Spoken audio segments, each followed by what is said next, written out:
নোয়াখালী জেলার এটা কি বাড়ি শহরের ভিতরে না না এটা সুন্দর করে নোয়াখালী বলো। মধ্যপাড়া। আচ্ছা তোমরা কি নিতেছো বলো, তোমরা কি নিতেছো সস্তা ভাই?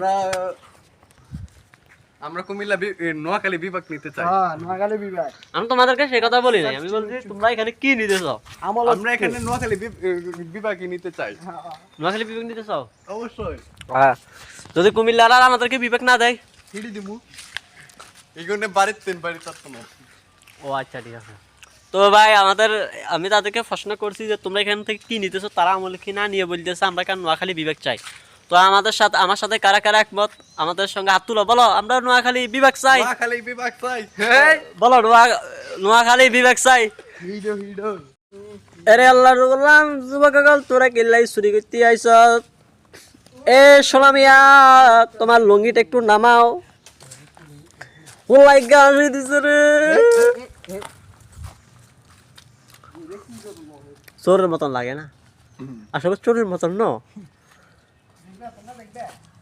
সো হাই গাইজ, আসসালামু আলাইকুম। আমরা এই মুহূর্তে কেন একটা জায়গা আমুলকে চুরি করার জন্য এসেছি। এখন আমার চাচাতো ভাই এই প্রসঙ্গে কি বলতে চাই, তুমি কি বলতে চাও? এগুলা হালাল, এগুলা হারাম না। এগুলো হালাল? কেমনে হালাল হয়েছে এটার হাদিস কোথায়? ব্যাখ্যা কি? গাছ আলা ছোট ভাই। ও কেক গাছ তোমার ছোট ভাই? হ্যাঁ গাছ আমার ছোট ভাই। হ্যাঁ, আর তুমি কি বলতে চাও?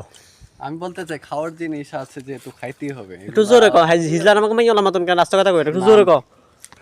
ওর খায় রে আর কইরে একটা চোর আছে ইন্দু চোর আর কেন গাছের 3 ডালা তুলছে।